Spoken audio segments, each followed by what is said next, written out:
Temos uma crise social, sim, causada por inflação, e o problema não tem ainda solução, talvez nunca tenha definitiva. Primeiro vamos ao tema e a gente já volta à análise com a ajuda da reportagem de Carla Chaves. Durante o painel organizado pelo Banco de Compensações Internacionais, Roberto Campos Neto usou o Brasil como exemplo para falar sobre possíveis alternativas para a inflação, que atinge principalmente os setores de alimento e energia. A implementação de subsídios para mitigar os impactos sociais dessa alta das commodities seria uma delas, algo que ele reconhece traz junto um risco de aumento de gastos. I'm going to take some of this positive shock and I'll transfer the positive shock to fix the social issues through subsidies. And this is a good solution, but the problem is once you create a subsidy, you have the risk of becoming a permanent expenditures. Para este economista, qualquer mudança estrutural para resolver questões pontuais e conjunturais pode representar um problema a longo prazo. É complicado porque depois você cria uma distorção ou cria um programa, depois dificilmente você consegue descontinuá-lo. Na avaliação do presidente do Banco Central, muitos países estão tentando solucionar as altas em energia e alimentos, proibindo exportações e tomando medidas protecionistas, o que, de acordo com ele, não é uma boa ideia porque cria inseguranças para os investidores e aumenta o problema. Campos Neto também falou sobre as consequências que uma possível intervenção nos preços pode trazer. So I will intervene in prices, I will intervene in the process of producing oil, of producing electricity, and that will fix the problem in the short term, but will discourage investment. And at the end, I think the private sector is the one who's going to solve the problem, not the government.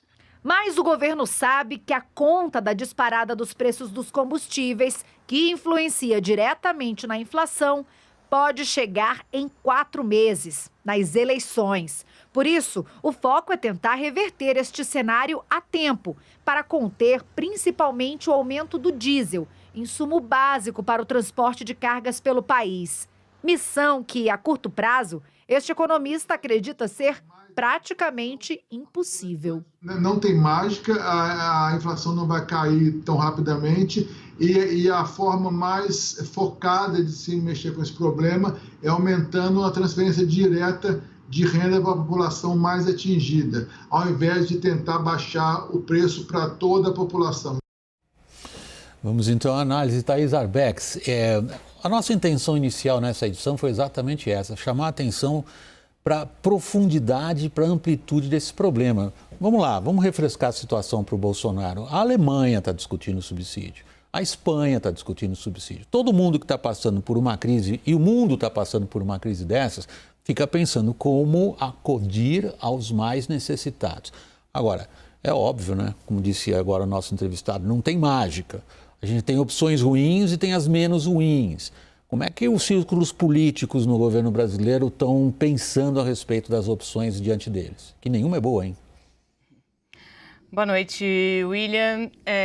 William, não só o círculo político, mas também o círculo econômico do governo entendem ambos que o subsídio está, sim, no horizonte.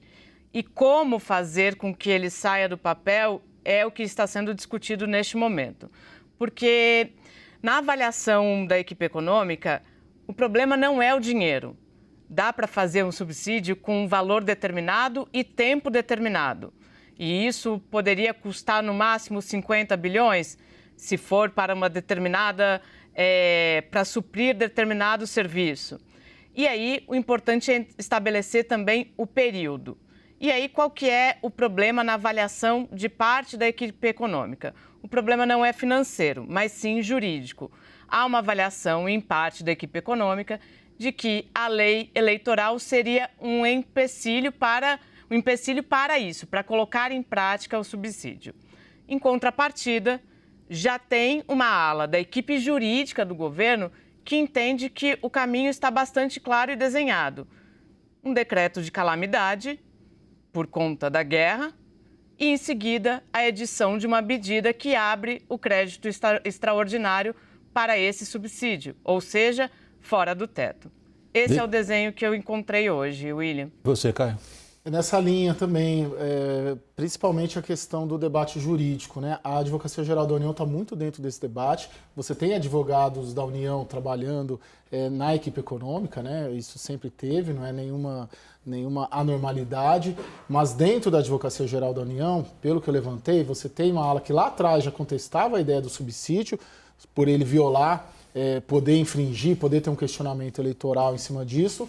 Mas tem muita gente já avaliando, como a Thaís disse, pelo menos na minha apuração, também vai em acordo com a dela, que é possível legalmente fazer isso. O debate, então, ele se dá num tripé, na minha percepção, no tripé econômico. Aparentemente esse já está superado, você tira dinheiro de crédito suplementar ou de dividendos da Petrobras, esse daí eles arrumam. Acho que na cúpula da equipe econômica isso já está um pouco superado. Tem esse debate jurídico e o político está muito consensual de que é necessário, de que é uma saída também para além, claro, do que o Congresso Nacional já vem debatendo e aprovando nos últimos dias. Onde é que está parado o ministro da Economia nesse debate, Raquel? Eu tenho uma percepção diferente dos meninos. Eu acho que Paulo Guedes pode até acabar sendo convencido de que, por uma necessidade política, esse subsídio terá que ser feito. Mas, por uma questão de princípios, o que ele argumenta é que o subsídio é ineficiente. Hoje, esse posicionamento do presidente do Banco Central acabou pegando ele de surpresa.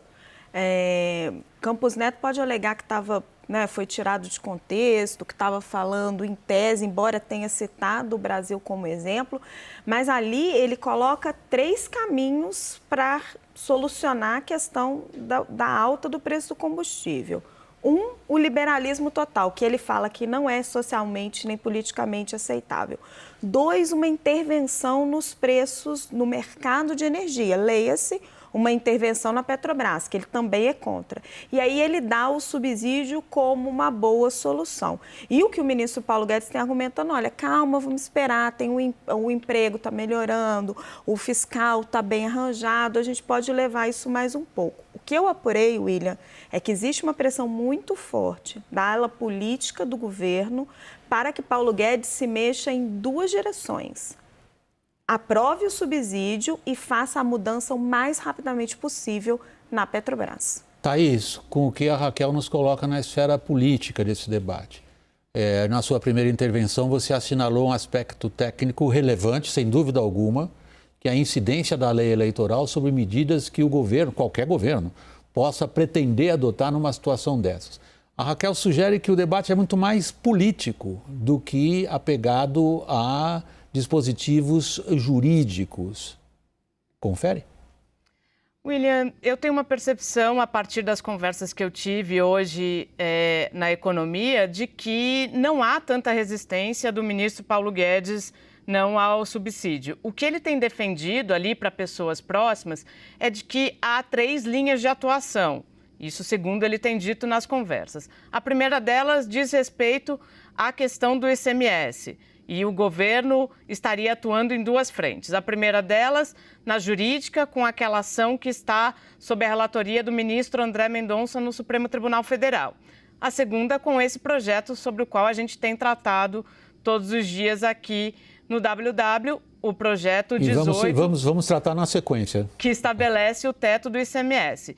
Esse seria um ponto que Guedes considera um ponto que sim, benéfico, porque vai trazer alguma melhoria nesse preço. O segundo ponto, na avaliação de Guedes, é a questão do IPI. Aquela decisão que foi derrubada pelo ministro Alexandre de Moraes, que o governo isentou o IPI, o governo entende que hoje há uma negociação, há espaço para uma negociação com o Supremo para que se volte essa decisão do governo de zerar o IPI para grande parte dos produtos, preservando aqueles que são relativos à Zona Franca de Manaus, o que seria um segundo ponto importante. E aí, uma terceira linha de atuação, sim, o subsídio e, por meio de decreto de calamidade, crédito extraordinário, seria possível. Há um entendimento numa ala do governo de que, por esse caminho jurídico, não há impedimentos legais Então, não me parece mais que haja um impedimento da equipe econômica, William. Essa é a percepção que eu tenho. Vamos usar a linguagem militar, que muitas vezes se aplica tão bem à política. Onde que a ala política está concentrando seu poder de fogo, especificamente em relação à opção que seria mais rapidamente possível de ser adotada? No Congresso Nacional, esse movimento está bem claro, bem forte, bem intenso, né? Não é normal o ritmo de aprovação sobre o mesmo tema num curto espaço de tempo, como a gente está assistindo. E temas sempre novos, né? Novos, eu digo assim, não as soluções novas, mas você puxa um PL, um projeto de lei daqui de um projeto de lei de outro, pega um PLP, busca uma solução lá no Senado e põe para votar. Não é normal. Muitos projetos sobre o mesmo assunto num curto espaço de tempo. Essa é uma solução, e ligada diretamente à ala política, ligada diretamente à Casa Civil do Ciro Nogueira pela ligação que ele tem com o Arthur Lira e a própria operação política que está em curso no Senado Federal. Vejo esse um flanco de atuação e um outro flanco de atuação interno no governo que eu dividiria entre a economia, que me parece uma estrada já aberta e bem aberta, e na ala jurídica ali principalmente o Bruno Bianco, da Advocacia Geral da União, que dando a sustentação jurídica para todo esse processo. Raquel, vou só pedir um instantinho. Posso só complementar Claro, à vontade, um ponto? à vontade. Uma pressão que eu estou vendo muito forte é sobre a Petrobras. E hoje circularam rumores o dia todo de que José Mauro Coelho estaria sendo pressionado pelo governo a pedir demissão. Se ele pedir demissão, simplifica o processo de troca dentro da empresa. Você não precisa chamar a assembleia, não precisa trocar todo o conselho.